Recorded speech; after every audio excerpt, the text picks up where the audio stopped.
मंगल भवन अमंगल हारी, द्रवहु सुदशरथ अजिर बिहारी। राम सिया राम जय जय राम। राम सिया राम जय जय राम। जय श्री राम। मैं ईशु हरवानी तुलसी की माला गंगा दर्शन से रोज आपको गंगा दर्शन लाइव दिखाता हूं, पंचांग बताता हूं। आज का शुभ पंचांग वैशाख मासे कृष्ण पक्षे अमावस्या बुधवार, विक्रम संवत 2081, तद अनुसार 8 मई 2024। आज अमावस्या लगभग प्रातः 9 बजे तक की है, तत्पश्चात प्रतिपदा। आज का विशेष दिन वैशाख अमावस्या श्री रविंद्रनाथ टैगोर जयंती बंगाल, इष्टि सर्वार्थ सिद्धि योग, मासिक कार्तिकाई, मेला पिंजोर कालका हरियाणा में। ये आपका संक्षिप्त में हमने आपको पंचांग बताया। कल हमारा प्रसंग था गुरुदेव की महिमा, जिसको हमने विराम दिया था। आज उसके आगे का प्रसंग श्री राम लक्ष्मण का पहरा। तत्वार्थ रामायण में आज श्री राम लक्ष्मण का पहरा। माता पिता को वंदन कर उनका आशीर्वाद लेकर दोनों भाई गुरुदेव की सेवा करने के लिए विश्वामित्र जी के पीछे पीछे चल पड़े। विश्वामित्र शब्द का अर्थ करते समय पाणिनि ऋषि ने व्याकरण शास्त्र में एक सूत्र लिखा है, मित्रोच्चयो विषम मित्र यस्य स विश्वामित्र। यहां अमित्रम ऐसा पद छेद नहीं, जो जगत का मित्र है उसे विश्वमित्र कहते हैं, और जो जगत का मित्र है उसके पीछे जगदीश चलते हैं। तुम भी जब जगन मित्र हो जाओगे तब परमात्मा तुम्हारे पीछे आएंगे। तुम जगत के मित्र हो सको तो कोई बाधा नहीं, परंतु किसी के वेरी मत बनो। विश्वामित्र अर्थात जगन मित्र, जो जगत का मित्र है और जो जगत जिसका मित्र है। श्री राम परम ब्रह्म है और लक्ष्मण जी शब्द ब्रह्म है। शब्द ब्रह्म और परम ब्रह्म साथ साथ रहते हैं। श्री कृष्ण लीला में श्री कृष्ण पर ब्रह्म है और बलराम जी शब्द ब्रह्म है। अकेले राम किसी जगह जाते नहीं, और कदाचित जाते हो तो अधिक विराजते नहीं। जहाँ लक्ष्मण जी हो वहीं राम जी विराजते हैं। जहाँ शब्द ब्रह्म है वहीं ही परम ब्रह्म स्थिर होता है। राम लक्ष्मण की जोड़ी है। राम जी श्याम सुंदर है, लक्ष्मण जी गौर सुंदर है। राम जी पीला पीतांबर पहने हैं, लक्ष्मण जी नीला पहनते हैं। राम लक्ष्मण गुरुदेव की सेवा करने के लिए गुरु के पीछे पीछे चलते हैं। रास्ते में ताड़का नाम की एक राक्षसा आई। जंगल होकर जा रहे थे, तब ताड़का भयंकर गर्जना करने लगी। विश्वामित्र जी ने कहा, इस भयंकर जंगल में ये राक्षसी बालकों की हिस्सा करती है, तुम इसको मारो। श्री कृष्ण लीला का आरंभ पूतना वध से हुआ और राम जी की लीला का आरंभ ताड़का वध से हुआ है। ताड़का राक्षसनी है, वासना भी राक्षसनी है। वासना ऐसी राक्षसनी है कि जिसको जितना प्राप्त हो जाता है उतने ही उसकी भूख बढ़ती है। यह वासना ऐसी राक्षसनी है कि यह खिलौने वाले को भी खा जाती है, खिलाने वाले को भी खा जाती है। बाद में इसकी तृप्ति होती नहीं। अनेक बार मनुष्य ऐसा समझता है कि जीभ, आंख, मन और इंद्रियां जो जो सुख मांगे वह एक बार में भोग लूं, बाद में शांति रहेगी। अरे इंद्रियां मांगे वह सुख भोगने से तो वासना बढ़ती है। भोग के पश्चात ऐसा आभास होता है कि शांति मिली है, परंतु वह खोटी शांति है। भोग तो उल्टे अशांति बढ़ाता है। इन इंद्रियों का लाड़ अनेक बार किया है, फिर भी वासना शांत नहीं हुई। भोग भोगने से वासना शांत नहीं होती। शरीर रोगी हो, असक्त हो तो वासना शांत नहीं होती। शरीर वर्ध हो जाए फिर भी वासना तृप्त नहीं होती। वासना शांत होती है विवेक से। राम जी इनको विवेक रूपी बाण से मारते हैं। राम जी का जो धनुष है वह ज्ञान स्वरूप है, विवेक ही बाण है। धनुष का आकार थोड़ा ओडकार का जैसा है। श्री राम जी धनुष बाण को सज्जित रखते हैं। तुम भी ज्ञान धनुष को विवेक वाणी से हमेशा सज्जित रखो। राक्षस काम किस समय विघ्न करने आ जाएं, यह कहा नहीं जा सकता। राक्षस तुम्हारे पीछे लगे हुए हैं, तुमको मारने आते हैं, परंतु राम जी की तरह तुम धनुष बाण को सज्जित रखोगे, ज्ञान विवेक को सचेत रखोगे तो राक्षस मरेंगे। राक्षस मर नहीं गए हैं, राक्षस मर नहीं गए हैं, राक्षस तो अब भी जीवित हैं और सर्वत्र फिरते हैं। काम, क्रोध, लोभ, मोह इत्यादि सब राक्षस हैं। वे असावधान जीव को मारते हैं। प्रति क्षण जो सज्जित रहता है, सावधान रहता है, उसको राक्षस मार नहीं सकते। प्रभु ने ताड़का का वध किया। ताड़का पूर्व जन्म में यक्षिणी थी। ये अगस्त ऋषि को त्रास देने लगी थी। ऋषि ने इसको शाप दे दिया और वह राक्षसी हो गई। रघुनाथ जी ने ताड़का का उद्धार किया। पश्चात राम जी, लक्ष्मण जी विश्वामित्र जी के आश्रम में पधारे। श्री राम लक्ष्मण का दर्शन करके ऋषियों को आनंद हुआ।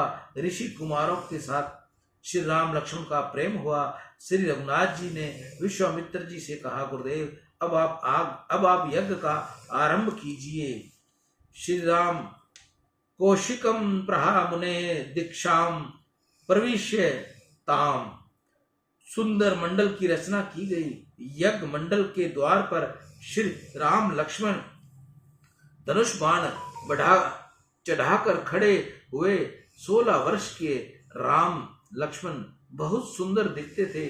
श्री राम जी का सुंदर मुख है, आंख रम्य है, वक्ष विशाल है, बल छाती में होता है। वक्ष जिसके विशाल होते हैं, बल बहुत होता है। राम जी का हाथ घुटने को स्पर्श करता है। श्री राम आजानु बाहुम है, आजानु बाहुम बिंद्रलायताम मजन मुक्षुद्ध सहा है सुख प्रसादम। हाथ का घुटनों को स्पर्श करना महायोगी और अति भाग्यशाली का लक्षण है। कदाचित तुमको लगता होगा कि हमारे हाथ भी घुटने से लगता है। अरे बैठे बैठे घुटने को हाथ लगे, इसका कुछ अर्थ नहीं।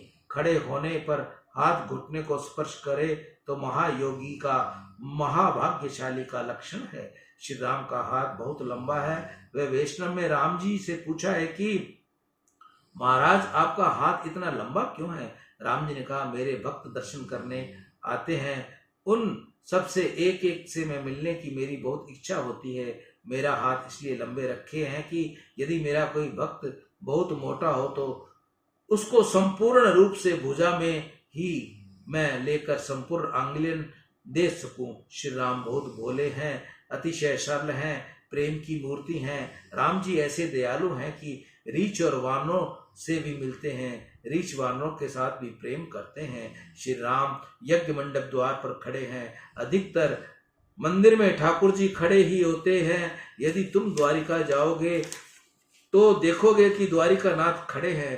तुम पंढरपुर गए होंगे, पंढरपुर में श्री विठलनाथ जी महाराज खड़े हैं। पंढरपुर में श्री विठलनाथ जी महाराज का स्वरूप ऐसा सौम्य और मंगलमय है कि दर्शन करते समय ऐसा लगता है कि खड़े रहकर प्रभु किसकी प्रतीक्षा कर रहे हैं। ठाकुर जी का श्रीअंग तो बहुत ही कोमल है, फिर भी वे भक्तों के लिए खड़े हुए हैं। एक दिवस मन में थोड़ा विचार आया कि ठाकुर जी समस्त दिवस खड़े रहते हैं, उनमें इनसे कोमल चरणों को कितना परिश्रम होता होगा। तुमको कोई 1 घंटा खड़ा रखे तो तुम्हारी क्या दशा हो। रघुनाथ द्वार, श्रीनाथ द्वार में श्रीनाथ जी बाबा भी खड़े हैं।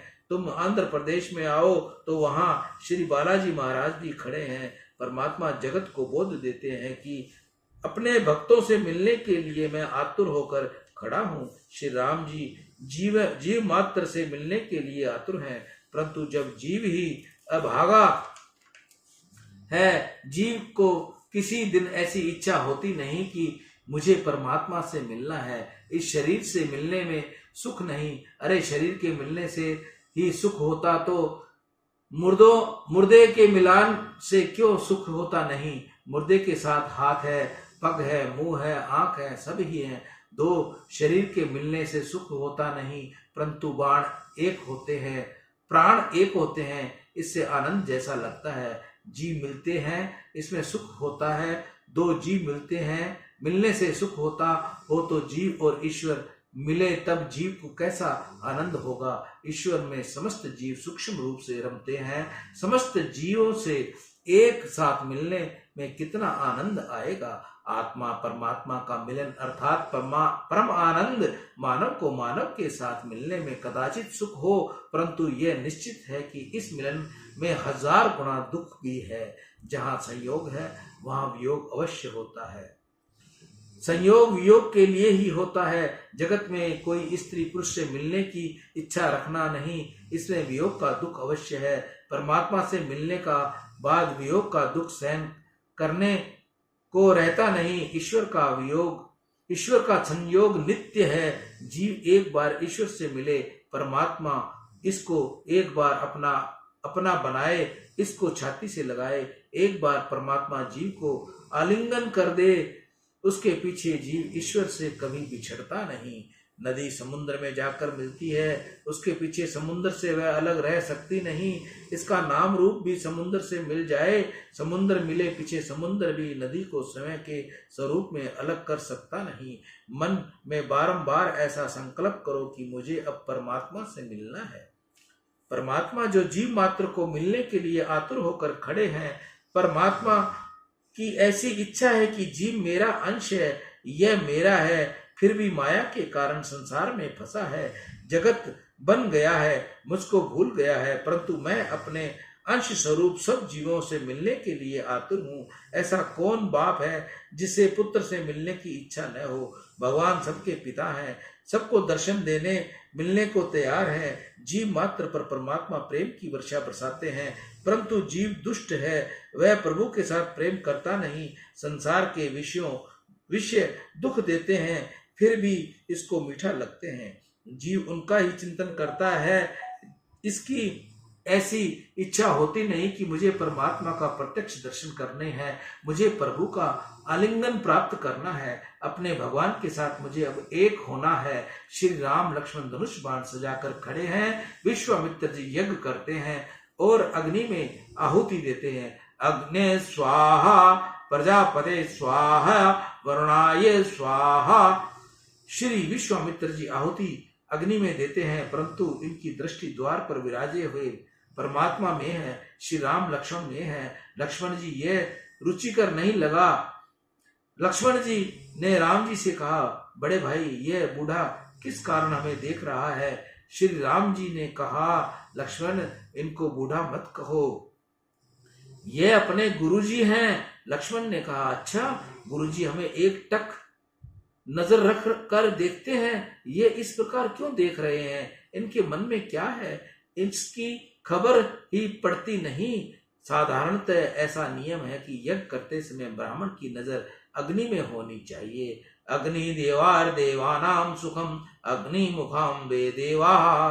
अग्नि परमात्मा का मुख है, अग्नि द्वारा पर भगवान आरोपते हैं। घर में भी तुम ठाकुर जी को भोग धरो, परंतु अग्नि में आहुति न दो, तब तक प्रभु प्राप्त होते नहीं। अग्नि में आहुति देनी ही चाहिए। शास्त्र में लिखा है कि घर में रसोई हो उस कारण से अनेक जीवों की हिंसा भी होती है। रसोई बनाने में अनेक जीव मरते हैं और वह हिंसा का पाप अन्न में आ जाता है। अन्न द्वारा ये पाप खाने वाले के साथ माथे आता है। अन्न से मन न बिगड़े, इसलिए अन्न को शुद्ध करना बहुत जरूरी है। अन्न को शुद्ध करने के लिए अग्नि में आहुति दी जाती है। गृहस्थ के घर में पंच महाराज होना ही चाहिए। देव यज्ञ, ऋषि यज्ञ, पितृ यज्ञ, मनुष्य और भूत यज्ञ में ये 5 महायज्ञ कहे गए हैं। देवता वर्षा आदि देते हैं, इसलिए उनको आहुति देनी आवश्यक है। इंद्र, वरुण, अग्नि आदि देवताओं को आहुति देना, उनका पूजन करना देव यज्ञ कहा जाता है। उपनिषद, महाकाव्य, इतिहास, पुराण आदि अमूल्य ज्ञान का उत्तराधिकारी हमें ऋषियों ने दिया है। ऋषियों के हमारे ऊपर अत्यंत उपकार हैं। प्राचीन काल में गृहस्थ प्रथम अरण्य में जाकर ऋषियों को जिमाता और तब पीछे ही समय भोजन करता है। यह ऋषि यज्ञ कहलाता है। हमारे ऊपर पूर्वजों का बहुत बड़ा ऋण है। यह शरीर पितृश्वरों का आभारी है और इसे रोज पितृश्राप करना गृहस्थ का धर्म है। इसको पितृ यज्ञ कहते हैं। भूखे मनुष्य को भोजन देने को मानव यज्ञ कहते हैं। आंगन में कोई गरीब आए, कोई भिखारी आए, कोई साधु ब्राह्मण आए, आसपास पड़ोस में कोई भूखा हो, उन सबको जिमाकर जीवना गृहस्थ का धर्म होता है। इस जगत में प्रत्येक प्राणी के प्रति मनुष्य का कुछ धर्म है। पशु पक्षी आदि मूक प्राणियों को अन्न से तृप्त करने को भूत यज्ञ कहते हैं। आकाश, तेज, जल, वायु और पृथ्वी ये 5 महाभूत कहलाते हैं। प्रत्येक के एक एक अधिष्ठा देव है। इन देवों का पूजन करना, उनको आहुति देने को भी भूत यज्ञ कहा जाता है। प्रत्येक गृहस्थ को ये यज्ञ रोज करना ही चाहिए। कितने ही लोग ठाकुर को थाल तो धरते हैं परंतु अग्नि में आहुति देते नहीं। कथा सुनने के पीछे रोज अग्नि में आहुति दो। कदाचित तुमको ऐसा लगता होगा कि महाराज तुम कहते हो परंतु हमको कोई मंत्र आता नहीं। तुमको हरे राम कृष्ण बोलना तो आता है ना, यह बोल दिया करो। भात में थोड़ा घी डालो, घी युक्त भात करके अग्निदेव को जिमाओ। अग्नि में ज्वाला ठाकुर जी की जीव है। जैसे माँ बहुत प्रेम से बालक को मुख में ग्रास देती है, वैसे ही तुम भी प्रेम से ऐसी भावना रखो कि मैं अपने ठाकुर के मुख में देता हूँ। ब्राह्मण पवित्र वेद मंत्र बोलकर परमात्मा के मुख में आहुति देते हैं, प्रभु जिमाते हैं। समार्थ वैश्व देव को अग्नि को आहुति देने के पीछे भगवान को भोग धरते हैं। समार्थ लोग ऐसा मानते हैं कि अग्नि में आहुति देने से ही अन्न शुद्ध होता है और अन्न शुद्ध हो जाए तभी परमात्मा को अर्पण करना। अशुद्ध अन्न भगवान को क्यों अर्पण हो? वैष्णव की ऐसी भावना होती है कि ठाकुर जी न आरोगे तब तक अग्निदेव भोजन करते नहीं। ऐसा वैष्णव प्रथम भगवान को भोग धरते हैं और पीछे अग्नि को आहुति देते हैं। 2 में से कोई भी सिद्धांत अपनाओ। भगवान को भोग घर की अग्नि में आहुति दो अथवा प्रथम अग्नि में आहुति देकर पीछे भगवान का भोग धरो। दोनों सिद्धांतों में अग्नि उपासना आवश्यक है। अग्नि और सूर्य ये दोनों देव प्रत्यक्ष है। अरे पेट में भी अग्नि है, इसलिए मानव जीवित रहता है। पेट में रहने वाले अग्निदेव शांत हो तो पीछे अयुक्तम केशवम हो जाता है, मरण हो जाता है। अग्नि के आधार से जो रसोई हुई उसमें अग्नि की आहुति दिए बिना जो खाता है वह पाप खाता है। जो परमात्मा को भोग धरता नहीं, अग्नि में आहुति देता नहीं और समय खा लेता है, वह अन्न खाता नहीं, पाप खाता है। केवल समय के लिए रांध कर खाता है, वह पाप खाता है। अब जब अग्नि में आहुति दो तब भगवान का स्मरण करो और देव भाव रखो।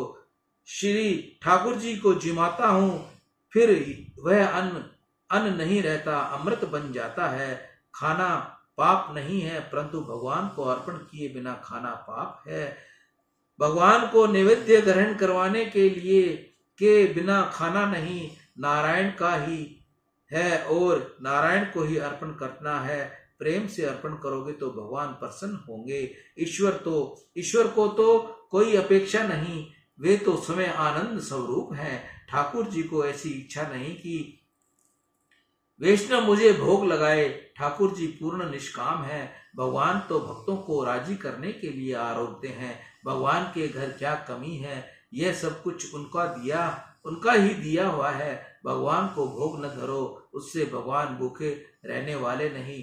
परंतु तुमको किसी भी दिन भूख रहने का प्रसंग आ जाए, इस जन्म में नहीं तो अगले जन्म में भगवान को भूख लगती ही नहीं। भगवान तो तुम्हारे भाव को देखते हैं। अपने शरीर से प्रेम रखते हो, उससे विशेष प्रेम भगवान में रखो। घर में कोई जीवने वाला हो तो भगवान के लिए रसोई बनाओ। जिस घर में भगवान के लिए रसोई होती है उस घर में अन्नपूर्णा विराजती है। उस घर में अन्न कभी कमी नहीं पड़ती। अन्न में हवन करते समय ब्राह्मण की नजर अग्नि में होनी चाहिए, परंतु विश्वामित्र जी यज्ञ करते हैं उस समय अग्नि में नजर रखते नहीं, राम जी में नजर रखते हैं। विश्वामित्र जी ने विचार किया कि यज्ञ, दान, जप, तप, तीर्थ यात्रा, इन सब साधनों का फल है मन की शुद्धि। सत्कर्म करने से मन का मैल धुलता है। सत्कर्म का फल है मन की शुद्धि, और मन की शुद्धि का फल है श्री राम दर्शन।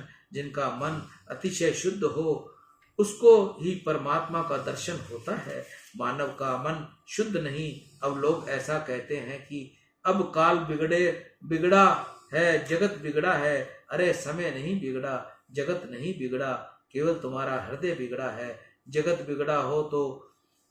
बिगड़ा हो कि वह जगह ठीक हो, इससे तुमको क्या लाभ। मानव का मन बहुत बिगड़ता है और उस मन का मैल धोने के लिए साधन है। मन सुधारे तो सब सुधरता है, मन बिगड़े तो सब बिगड़ता है। जगत बिगड़ा है यह मान्यता खोटी है। अपना मन बिगड़ा है। जगत के पाप की अपेक्षा इस मन को बहुत पाप भरे हैं। मन में रावण भरा है। मन बिना कारण पर धन पर स्त्री पर चिंतन करता है। पर धन पर स्त्री का चिंतन करने से मन का अंध पतन होता है। मन बहुत अशुद्ध होता है। मन अशुद्ध होने के कारण जगत बिगड़ता है, ऐसा लगता है। सियावर राम जय जय राम, मेरे प्रभु राम जय जय राम। जय मंगल भवन अमंगल हारी, द्रवहु सुदशरथ अजिर बिहारी। दीन दयाल विरुद्ध संहारी, हरहु नाथ मम संकट भारी। आज हम श्री राम लक्ष्मण का पहरा कथा को यहीं एक बार विराम देंगे। इसकी आगे की कथा हम आपको कल सुनाएंगे। मैं ईशु हरवानी तुलसी की माला गंगा दर्शन से रोज आपको गंगा दर्शन लाइव दिखाता हूं, पंचांग बताता हूं। जिस माता बहन को तुलसी की माला चाहिए वह हमसे ऑनलाइन प्राप्त कर सकता है।